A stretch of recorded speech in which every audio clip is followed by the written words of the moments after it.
Muchas gracias, Vicente, por la amable presentación. Y antes de comenzar, quisiera agradecer al Ateneo Mercantil de Valencia el haber contado conmigo para este ciclo de conferencias sobre San Vicente Ferrer en el año jubilar vicentino y agradecer la persona de don Ramón Domènech, que ha sido el organizador del mismo. Objeto de esta conferencia, como tienen aquí, es presentar a San Vicente Ferrer en el contexto histórico de su época, prestando especial atención a su relación con Alfonso de Borja, el futuro Papa Calixto III, que le canonizó, y también a su perfil como estadista. No pretendo contarles la vida de San Vicente, sino comprender su figura.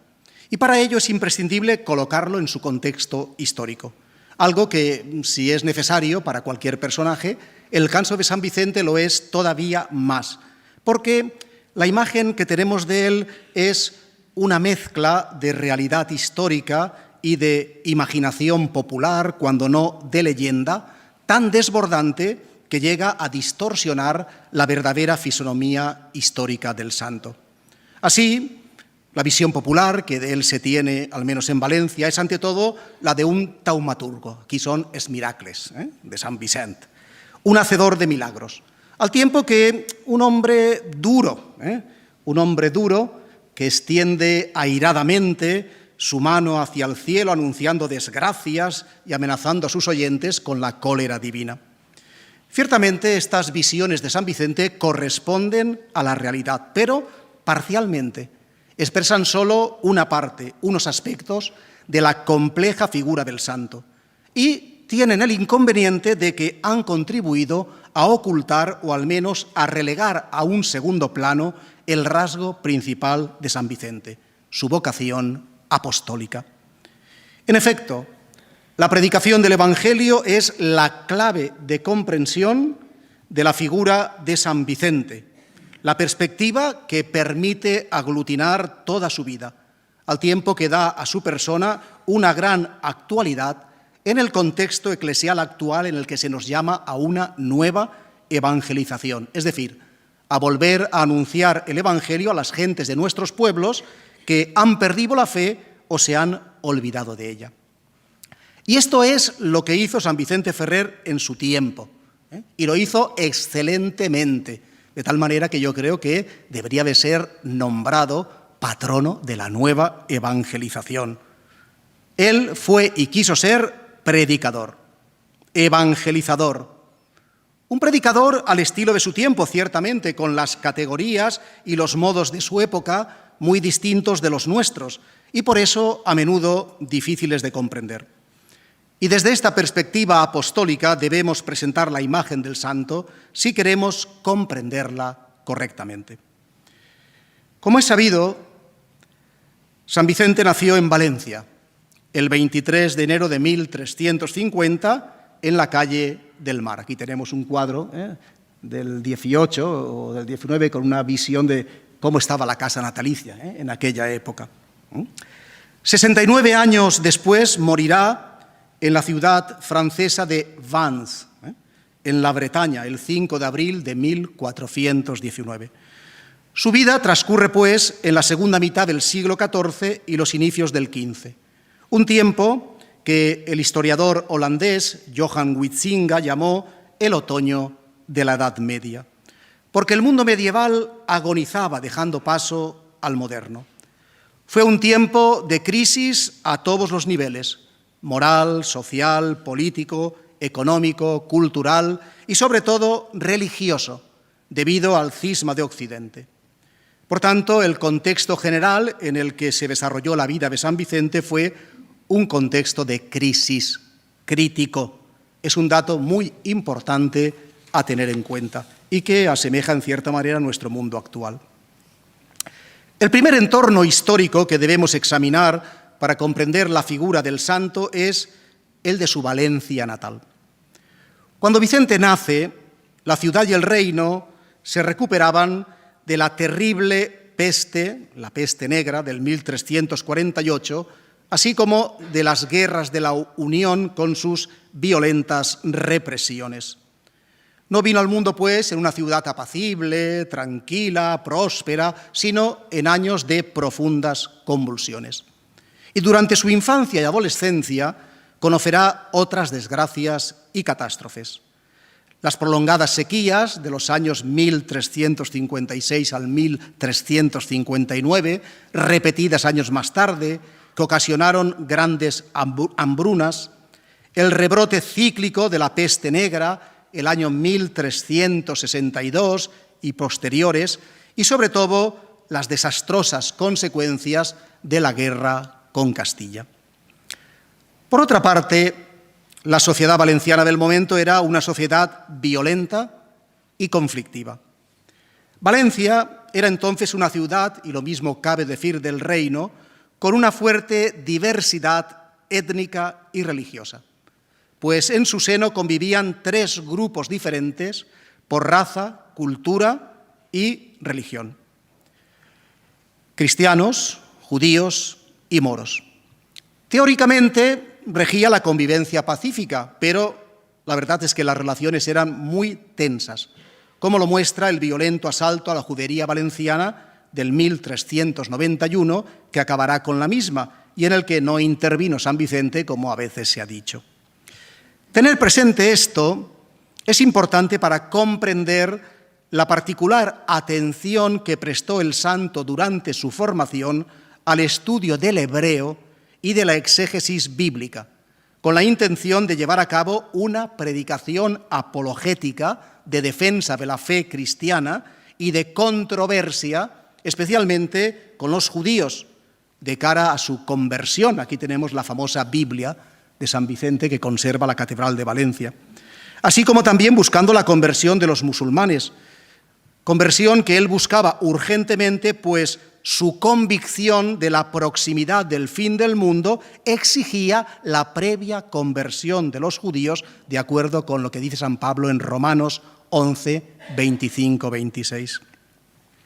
Además de este conflicto de culturas y religiones, tenemos en la Valencia de San Vicente las sangrantes bandositats, o enfrentamientos armados entre familias nobles que no cesarían hasta bien entrado el siglo XV y que impregnaban la vida valenciana de sentimientos de odio y de venganza, al tiempo que generaban un profundo desorden social. Recordemos, porque es clásico, el enfrentamiento entre los Vilarragut y los Centelles, que debió calmar San Vicente ante la impotencia de la autoridad ciudadana y real para hacerlo. Pero el desorden social valenciano no se limitaba a estas bandosidades nobiliarias, y lo describe con mayor amplitud un contemporáneo de San Vicente, el franciscano Francesc Eiximenis, al que tenemos aquí, en un grabado de la época, pues allí a la derecha o a la izquierda, según como estén viéndolo, de las Torres de Serrano. En su regiment de la cosa pública, esta es precisamente la portada del libro, cuando en la carta dedicatoria de esta obra als jurats de la ciudad, les advierte de que gran parte de la población, dice, no sia natural del reino, es decir, son forasteros, ne sia per açò molt ric, el poble valencià. Per tal lo fa pitjor regir, diu, car és abans és commogut. Fácilmente se le subleva. Y añade que la terra esta, és ciutat, és de si mateixa fort delitosa, es decir, deleitosa, agradable, motivo por el que, diu, hi concorren molts homes lleugers e de poca valor, e molta fembra arredoladissa, mucha mujer que va dando vueltas por ahí a ver quién cae en sus garras. Hi ha molts a qui no plau treballar, ans fan vila, tots jorns estant ociosos. I concluye, per totes aquestes coses convé que en esta ciutat haja sovint grans bregues e grans nafres, e sovint morts d'hòmens, e per consegüent grans crims. Un clima, pues, el que describe Francesc Eiximenis, de violencia social agravado por las grandes desigualdades sociales que en aquel momento existían. Por contra, al mismo tiempo que lanza estas críticas, Eiximenis alaba al pueblo valenciano por su religiosidad, como, dice, poble bea beat a seguir l'ofici eclesiàstic, e sermons, e a festivar, e a solemnizar qualsevol cosa. Motivo por el que insta a los concejales a fer bells oficis e grans profesons e solemnitats. ¿Cómo nos consta que se hacían? Basta ojear el dietari del capellà d'Alfons el Magnànim para percatarnos de la gran cantidad de actos religiosos que se hacían en Valencia, destacando las procesiones y rogativas al santuario de Nuestra Señora de Gracia en el convento de los Agustinos, actual parroquia de San Agustín de Valencia, que atraía la devoción de los valencianos antes de que surgiera la advocación de los desamparados. Pero, junto con estas manifestaciones de religiosidad, la Valencia de San Vicente es al mismo tiempo una ciudad supersticiosa, frívola, entregada a todo tipo de diversiones, bailes, toros, fiestas, carreras de cholles, juegos con apuestas. Una ciudad donde abunda la prostitución. Valencia tenía el burdel más grande de Europa en aquel momento, y donde imperaba un estilo de vida sensual, hasta el punto que los primeros humanistas italianos, como Brandello, consideraban que no hay ciudad más lasciva y amorosa que Valencia. Todo esto va a incidir con fuerza en San Vicente, en su visión apocalíptica de los tiempos en que vive, una visión confirmada por el gran número de calamidades que suceden, así como influirá también en su búsqueda de la concordia y la paz social, en su preocupación por la instrucción religiosa y moral del pueblo, por la reforma del clero, etcétera, etcétera. Pero no solo el ambiente de su Valencia natal influyó en San Vicente, pues este fue un valenciano abierto, universal. De hecho, un año después de su ingreso en la Orden de Predicadores, que tuvo lugar en el convento de Santo Domingo el 5 de febrero de 1367, pues un año después, en el 68, fue enviado por los superiores a estudiar filosofía al convento de Santa Catalina de Barcelona. Aquí tenemos una foto antigua de este convento. Y en 1370 marchó a Lérida, donde estaba el único Estudi General, la única universidad de la Corona de Aragón, donde se graduó en filosofía y explicó lógica 2 años. Posteriormente estudió Biblia y sentencias, es decir, teología, en el convento de Barcelona durante 3 años. Y en 1376 los superiores lo destinarán a Toulouse, del Languedoc, para completar los estudios de teología y doctorarse en su prestigiosa universidad. Por tanto, San Vicente no es un fraile misántropo, encerrado en su celda y alejado de la realidad, sino un buen conocedor de la cultura y de los problemas de su tiempo, así como de las gentes de su entorno. Sus viajes de estudio le permitieron adquirir una visión universal de la sociedad de su época, familiarizándose con las nuevas corrientes filosóficas y teológicas del momento, y desarrollaron también su sociabilidad. De hecho, cuando en 1378 regresó a Valencia, siendo elegido prior del convento de la ciudad al año siguiente, San Vicente no muestra una particular inquietud intelectual, a pesar de que se le encomendó la enseñanza de la teología en la escuela catedralicia, que se hacía en la sala capitular, que actualmente es la capilla del Santo Cáliz. En ese púlpito, San Vicente enseñó teología durante 5 años a los estudiantes clérigos y estudiantes también laicos o religiosos que acudían a las clases que pagaba el obispado. Digo que no muestra un particular interés intelectual, sino que le preocupan más las almas que los libros, y comienza a participar en la vida de la ciudad, interviniendo en los asuntos públicos. Pronto adquiere prestigio y se convierte en árbitro de lides nobiliarias, en albacea de ilustres testadores, en consejero de xurás de la ciudad en todo tipo de cuestiones. y así se nos manifiesta como una personalidad humana, realista, política en el buen sentido de la palabra, es decir, interesado por la vida de la polis, por la vida social, un hombre de acción, práctico. Pero lo que más influirá en San Vicente Ferrer y en cierta medida decidirá su vocación apostólica será el cisma de Occidente. La gran crisis religiosa que se originó a mediados del año 1378, cuando está acabando su doctorado en Toulouse. El cisma supuso un golpe y un escándalo para la conciencia de la cristiandad, al tiempo que generará una profunda desconfianza en la Iglesia institucional. Las consecuencias del cisma serán nocivas para el cuerpo eclesial y social, porque agravará la falta de disciplina y de celo pastoral en el clero, fomentando una grave secularización y un espíritu mundano en él, así como agravará la ignorancia y la inmoralidad del pueblo. El mismo San Vicente nos describe en sus sermones el triste estado de la clerecía de su tiempo. Antigamente, dice en uno de sus sermones, no era prevere, es decir, presbítero, que no sabés tota la Biblia, molta ciència, no trobaven armes a sa casa, mas misal e breviari. Ara, los clérigos d'ara, diu, no saben res. En lloc de llibres tenen moltes armes. Antigament vivien castament, ara tenen sa bona concubina.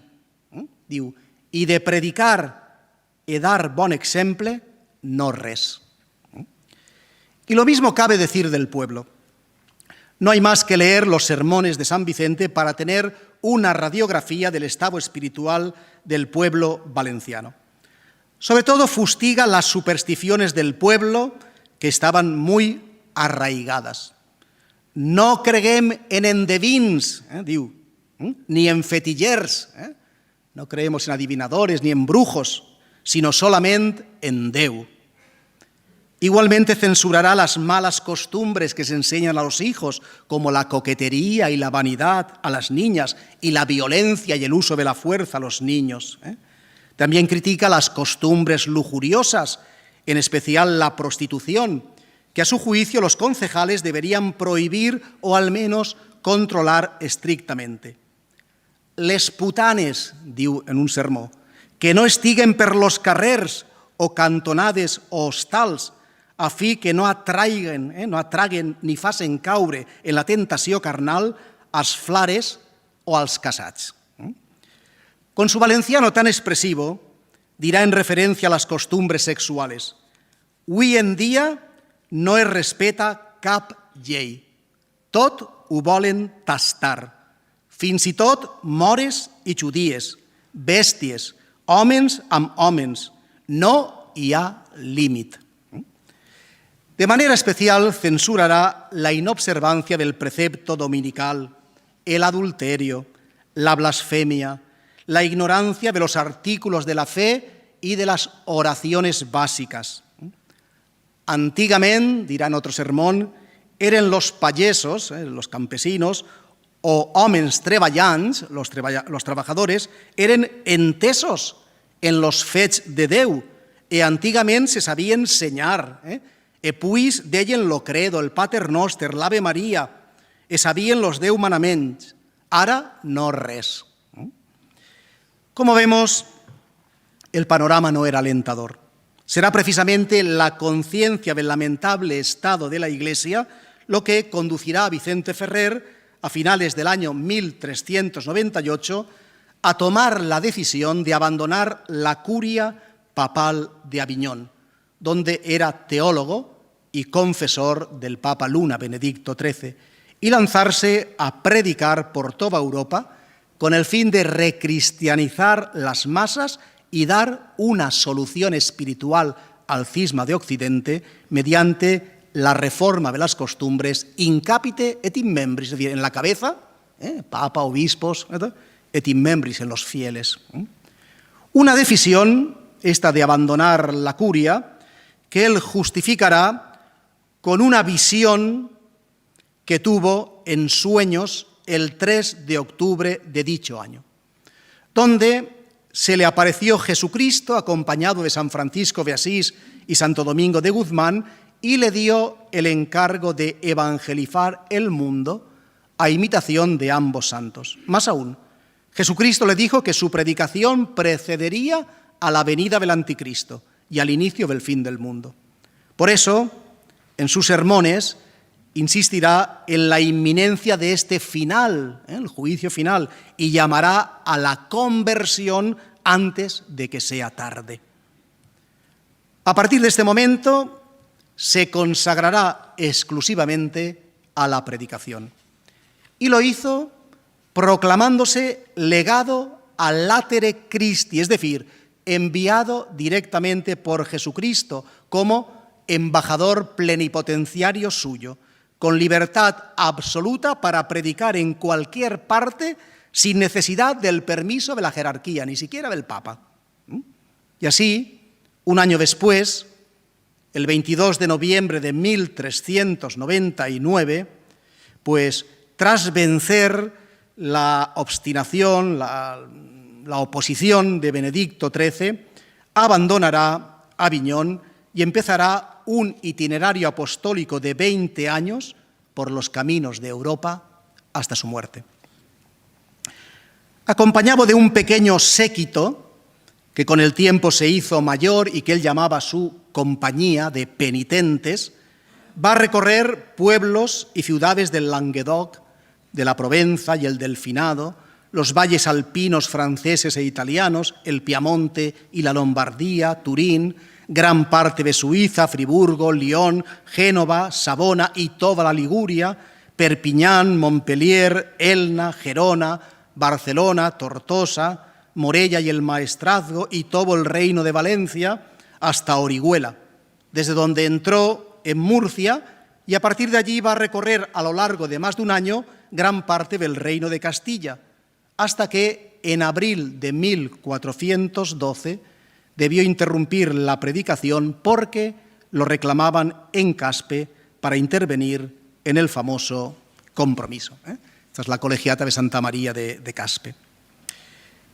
En este punto debo decir que la opinión popular, a veces exagerada por parte de los valencianos, que hace de San Vicente un experto político, no es totalmente fiel a la realidad. Me explico. Porque él no fue ni quiso ser un político, sino un religioso y un apóstol. No era un jurista, sino un teólogo. Pero como he dicho antes, tenía un gran sentido práctico, sensibilidad para lo humano y lo social, finísimo tacto, dotes diplomáticas y mucho sentido común. Y estas cualidades eran conocidas y apreciadas. Pero para él lo importante era su apostolado y a ello ordenó toda su vida.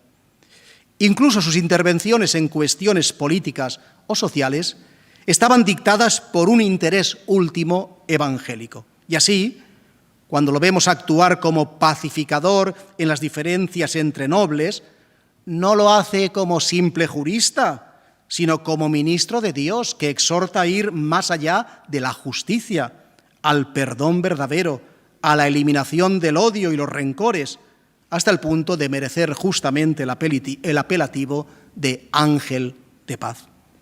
Pero sigamos con el compromiso de Caspe, la mayor intervención política de nuestro santo que revela su gran talla de estadista. Ante todo, podemos decir que si intervino en este grave asunto fue sin buscarlo, llamado por su prestigio y autoridad moral. Sabemos que ya antes era apreciado por los reyes de Aragón, Juan I y sobre todo Martín I, el humano, quien le trató con mucha familiaridad, siendo su consejero, así como confesor de su primera y su segunda esposa. No voy a entrar en la descripción de las circunstancias que llevaron al compromiso, pues son de sobra conocidas. Solo insistir en que la candidatura de nuestro dominico como uno de los 3 representantes del Reino de Valencia fue aceptada por las Cortes sin ninguna oposición, por unanimidad, sin que nadie la impugnase. De hecho, su fama era tal que en el Parlamento de Tortosa, al presentar a los compromisarios que se reunirían en Caspe, se dijo que, y cito literalmente, para quitar todo escrúpulo de sospecha, puede a cada uno pensar que Dios y su justicia y su verdad serán en lo que se haga, pues intervendrá aquella santa persona, el maestro Vicente Ferrer, que es norma ejemplar y espejo de religión, justicia, penitencia y verdad. El 24 de julio de 1412 tuvo lugar la votación en el castillo de Caspe. Estamos todos de acuerdo en que nuestro dominico fuera el primero en emitir su voto, a pesar de ser el octavo compromisario, es decir, el penúltimo, en orden de protocolo, reconociendo de ese modo que era el de mayor peso moral. Aquí tenemos el cáliz del compromiso, donde se depositaron los papeles con el voto de cada uno. Como es sabido, el santo, junto con su hermano Bonifacio, los tres representantes del Reino de Aragón y uno de los catalanes, Bernat de Gualbes, votaron por el infante Fernando de Castilla, el de Antequera, con lo que éste fue proclamado rey de Aragón. Y todos los compromisarios delegaron en Fray Vicente la tarea de anunciar al pueblo la trascendental decisión, con la seguridad de que, de ese modo, sería mejor recibida. Tenemos aquí una escenificación que se hace en Caspe, a la puerta de la colegiata, de este momento, de cuando San Vicente anuncia la elección de Fernando I. Vicente Ferrer no decidió con su voto la cuestión sucesoria, como a veces se ha dicho exageradamente. Si habló y votó el primero, no fue para que decidiera por todos, sino en razón de su prestigio moral y como una solución de compromiso, al ser una persona neutral y estimada de todos. San Vicente dio el parecer de la mayoría y ninguno de los restantes compromisarios cambió su voto después de que el santo emitiera el suyo. Aquí tenemos un documento anunciando la solución del compromiso, que está en el archivo de la Corona de Aragón. Lo importante es notar que también aquí San Vicente actuó más como apóstol que como político, pues fundó su voto ante todo en la justicia, por ser Fernando el pariente más próximo al difunto rey, aunque por línea femenina, como hijo de Leonor de Aragón, hermana de Martín, basándose para ello en el derecho romano. San Vicente no reconocía el derecho de las mujeres al trono, del que estaban excluidas en la corona de Aragón, pero sí admitía que las mujeres pudieran transmitir los derechos a la corona. Pero además de los motivos jurídicos, tuvieron especial peso los de carácter religioso y fueron determinantes.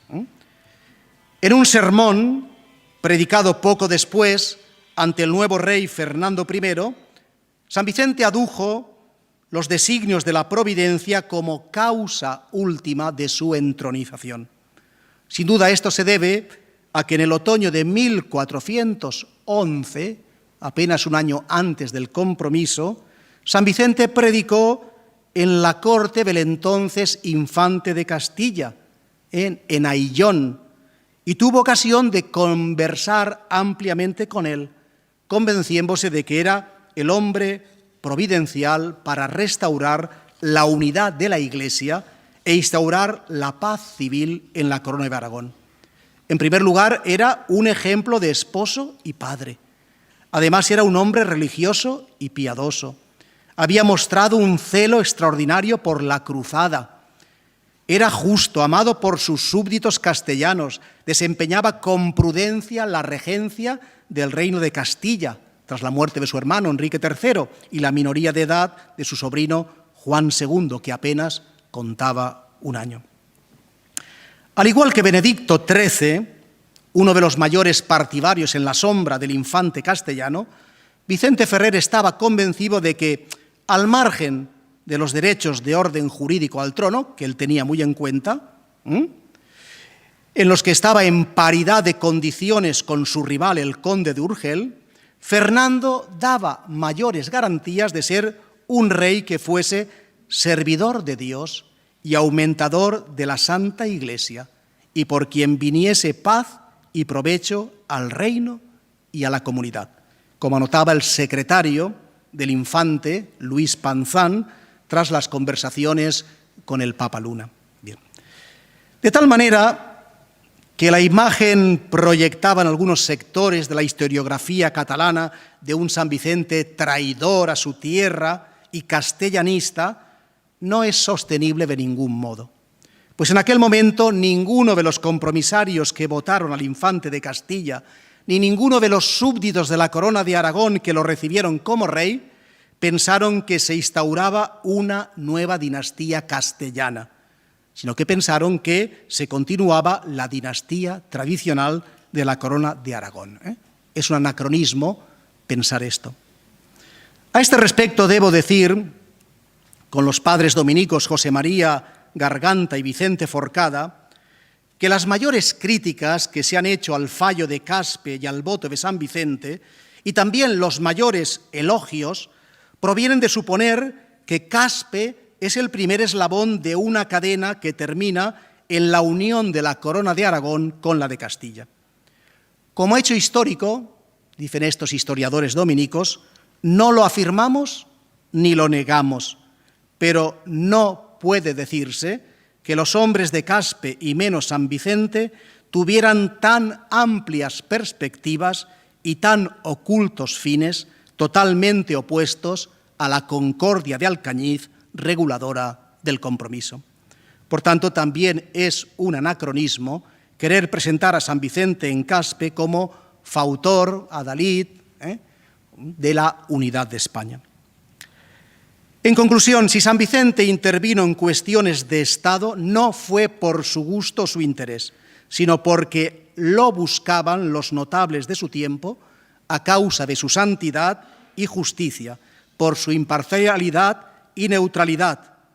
No es aventurado decir que lo apostólico llevó al santo a la política, y sus intervenciones en este campo estuvieron guiadas por una finalidad evangélica, por lo que podemos concluir que el rasgo apostólico continúa siendo el fundamental en San Vicente y desde esa perspectiva deben considerarse todas sus actuaciones. De hecho, una vez concluido el compromiso, el santo continuó su predicación, como si nada hubiera pasado, por tierras de Lérida, el Maestrazgo y La Plana.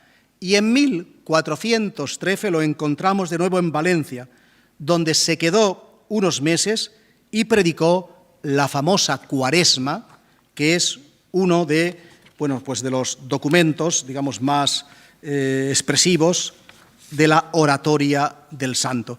Aquí he puesto esta foto del púlpito gótico de la Catedral de Valencia, que se respetó al hacer la reforma barroca y neoclásica, porque en ese púlpito predicó San Vicente Ferrer. No probablemente la Cuaresma debió de predicarla en la Plaza del Mercado, que era la plaza detrás de los Santos Juanes, actual Plaza de Brujas, ahí, porque acudía tanta gente a sus predicaciones que no cabían en la catedral, no cabía. Entonces tenía que predicar en un gran espacio público, le montaban un púlpito de madera, es decir, y allí predicaba, pero alguna vez predicó en la catedral desde este púlpito gótico y por eso se ha conservado. Bien, pero parece que su posición a favor del nuevo rey Fernando no fue del gusto de todos sus paisanos, y eso pudo ser la causa del mal humor que se le atribuye cuando dejó Valencia, a la que no volvería más. No sabemos si dijo aquello de ingrata patria, no tendrás mi cuerpo, ni sabemos tampoco si se sacudió el polvo de las alpargatas, pero, como dicen los italianos, se non è vero, è ben trovato. Queda bien. Después predicó por Aragón, y el 18 de julio se reunió en Morella con el Papa Benedicto y el rey Fernando en las famosas vistas o entrevistas dirigidas a conseguir la renuncia del de Luna, que se mantenía tozudamente en sus 13 De ahí viene la expresión castellana de me mantengo en mis 13, por Benedicto XIII, que nunca quiso abdicar.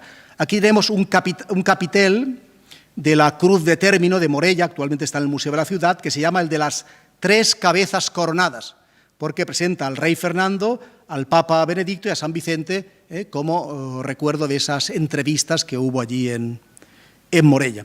Bien, a la vista del fracaso, San Vicente continuó su itinerario apostólico, predicando en Teruel, Daroca y Zaragoza, y después se dirigió a Perpiñán. Aquí tenemos el Castillet, o Castellet, de Perpiñán, que en aquel momento pertenecía a la Corona de Aragón, donde probablemente tuvieron lugar las reuniones que voy a decir. Pues allí le llamó el rey Fernando para participar en una nueva reunión para resolver el cisma, a la que asistió el mismísimo emperador de romanos, Segismundo, acompañado de un impresionante séquito del Concilio de Constanza, varios cardenales, obispos, legados. Pero, una vez más, no hubo nada que hacer, pues Benedicto XIII no renunció a la tiara. Entonces, los reinos hispánicos, con el acuerdo explícito del santo, retiraron la obediencia al Papa Luna. San Vicente fue el encargado de leer al pueblo esta grave decisión, como persona de gran peso moral y libre de cualquier sospecha. Fue el 6 de enero de 1417. Sin embargo, el santo no quiso intervenir en la fase final del cisma, a pesar de que el emperador mismo le invitó a participar en el Concilio de Constanza, que marchara con él a Constanza, sino que se mantuvo voluntariamente al margen y se negó a asistir al concilio, ya que lo único que le interesaba, repito, era su tarea apostólica y no quería dejarse apartar de esta misión por ningún motivo. La decisión que tomó de aconsejar la retirada de la obediencia a Benedicto XIII la tomó en conciencia por el bien de la Iglesia y de las almas, porque veía a la Iglesia dividida y a las almas confundidas por la obstinación sin motivo de Benedicto XIII, que era un grave perjuicio. Así, a pesar de que estaba convencido de la legitimidad papal de Benedicto XIII, por el bien mayor de la Iglesia, aconsejó retirarle la obediencia. En Perpiñán, Vicente Ferrer llega al punto más alto de su prestigio, reconocido por todos, incluso por el mismo emperador de romanos, por el Concilio de Constanza.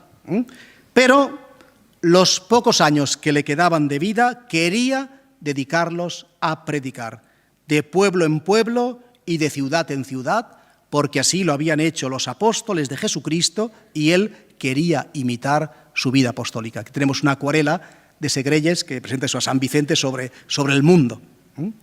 Salió pues de Perpiñán y predicó por Narbona, Béziers, Carcassonne y Toulouse. Sería prolijo hacer la lista de las villas y ciudades que va a recorrer de 1417 a 1419.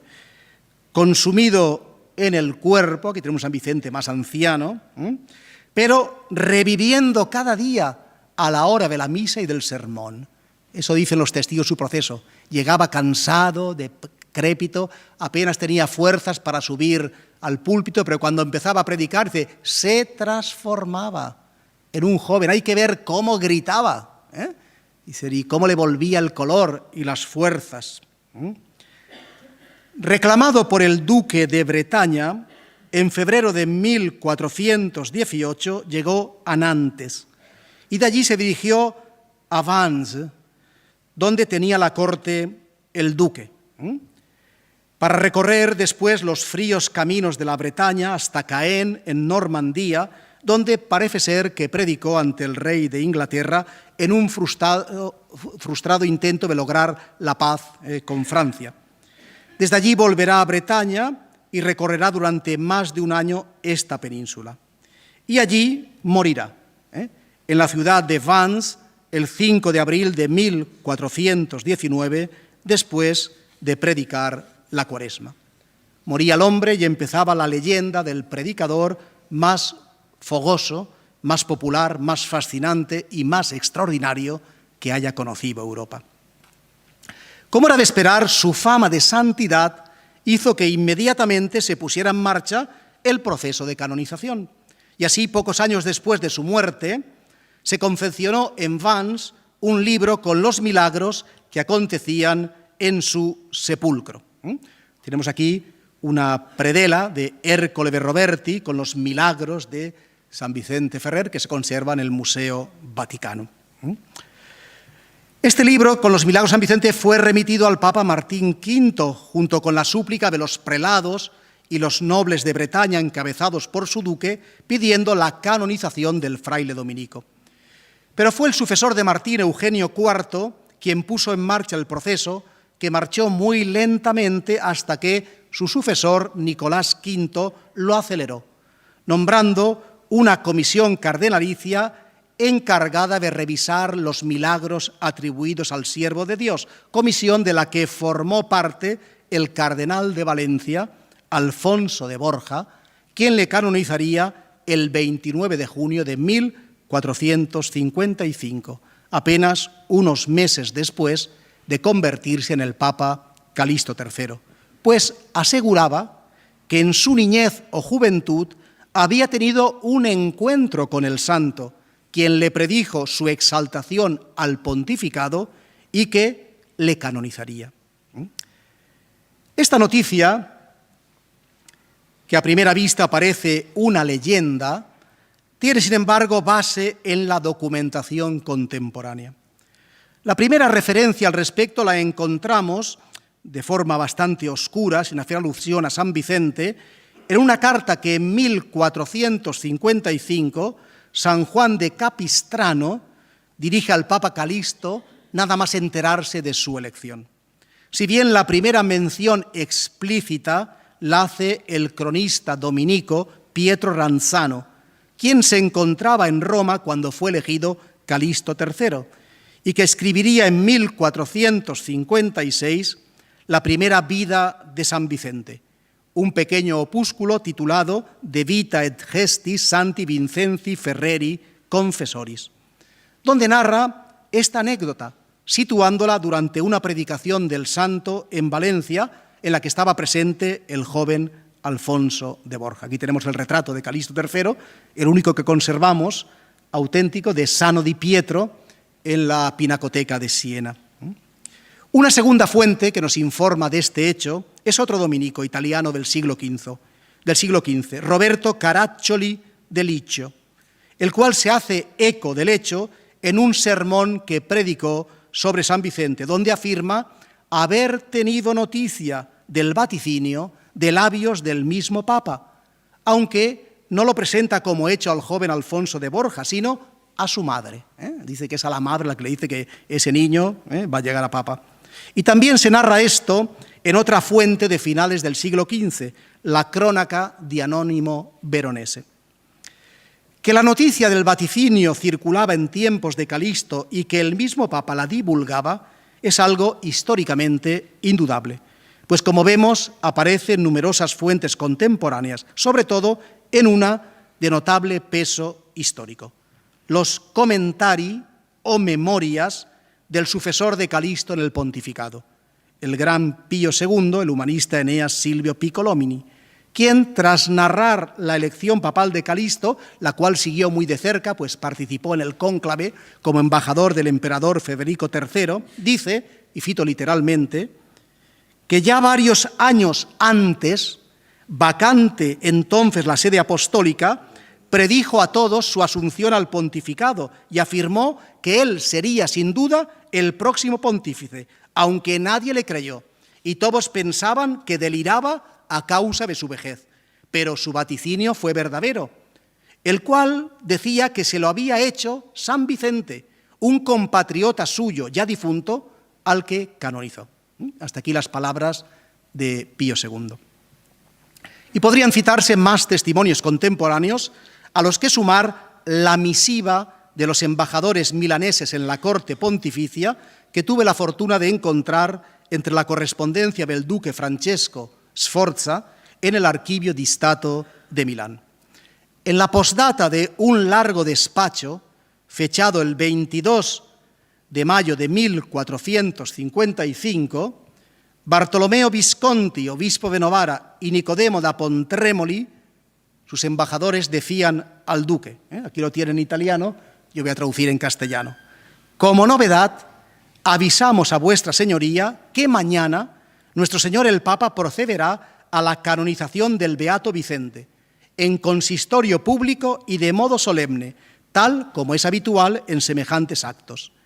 Y a esto se ha inclinado más su santidad que los predecesores suyos, porque le avisó que sería promocionado al papado y que mediante su persona en esta sede, él, Vicente, también sería honrado. Bien, a la luz de cuanto afirman estas fuentes, ¿qué podemos decir en conclusión? En primer lugar, que todas ellas tienen un origen común, el mismo Calixto III. Fue él quien divulgó en Roma la profecía de su elevación al pontificado que le había hecho su paisano Vicente Ferrer. Con certeza histórica, pues, no podemos afirmar que este vaticinio tuviera lugar, sino solo que Alfonso de Borja lo decía. Ahora bien, ello no impide que el vaticinio fuera real.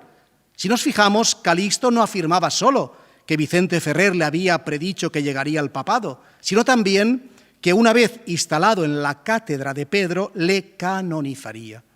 Esta segunda parte de la profecía no hacía falta para conseguir su elección papal. Si la profecía fuera una invención interesada del cardenal Borja para ser elegido papa, no se explica la segunda parte de la misma, pues le hubiera bastado decir que el dominico se lo había predicho, sin tener que añadir la contrapartida de canonizarlo, como un pacto. A mi entender, aquí es la portada del libro de Luis Gómez Acebo, el duque de Badajoz, A la sombra de un destino, un libro interesante, donde retoma como argumento de su novela la tesis de Fray Justiniano Antís de que San Vicente no solo predice la elevación al pontificado de Alfonso de Borja, sino es quien está detrás de la carrera que él cursa, es quien aconseja a sus padres que lo envíen a estudiar a Lérida, quien le va protegiendo, es decir, los primeros años, pero esto no tiene ningún fundamento en la realidad. Pero es una novela interesante, yo se la recomiendo. A mi entender, el vaticinio de San Vicente Ferrer a Alfonso de Borja es un dato histórico, en su núcleo central, pero ampliado y adornado con tonos de leyenda, como la vida de ambos, pues en el fondo San Vicente Ferrer y Alfonso de Borja son personajes de leyenda. Y los valencianos podemos estar orgullosos de ambos, en especial de San Vicente, pues tenemos como patrón al personaje más popular, al predicador más asombroso y al santo más famoso, más extraordinario y más universal de toda la Baja Edad Media. Muchas gracias por su atención.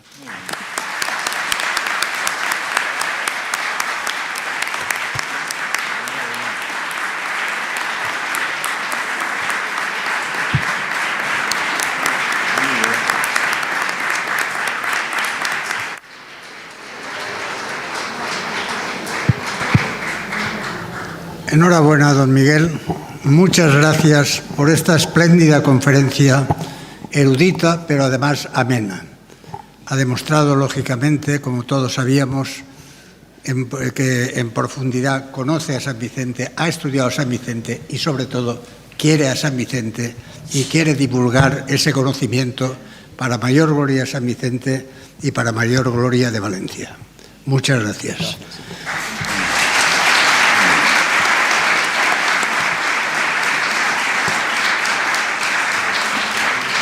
Como es costumbre, vamos a abrir un coloquio para que los que quieran intervenir puedan hacerlo. Rogamos de todas formas que sean muy concisos en las preguntas, que así también lo será el orador.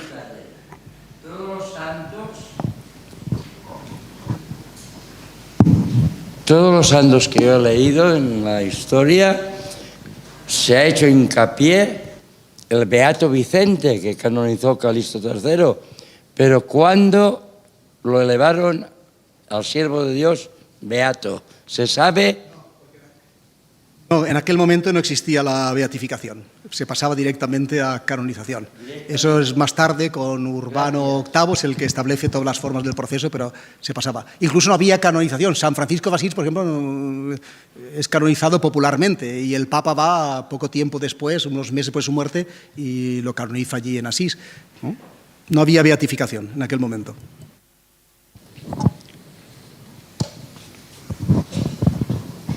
¿Por qué no hacen a San Vicente doctor de la Iglesia? Bueno, pues eso la diócesis lo está moviendo, ¿eh? Ahora hay una comisión, es decir, para ello, y para eso pues tiene que estudiarse todas sus obras, presentar unos estudios pues eso, muy sesudos, etc. Tal, y entonces la Santa Sede tiene que tomar la decisión. ¿Pero está difícil? No, yo creo que no. Simplemente es ponerse a trabajar y ponerse a realizar todos esos estudios. Los dominicos tienen que moverse también, no solo la diócesis. Pues confiamos con usted.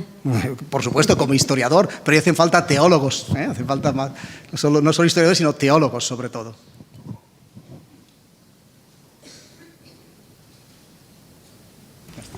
Bueno, pues si no hay más preguntas, cerramos la sesión. No sin antes agradecerles a todos ustedes su presencia, su interés por este ciclo de conferencias que hemos puesto toda la ilusión aquí en esta casa del Ateneo, y convocarles al próximo miércoles, que haremos el cierre del ciclo, al que tiene la intención, ha confirmado venir el arzobispo cardenal para cerrar este ciclo. Repito, muchas gracias y les espero el próximo miércoles.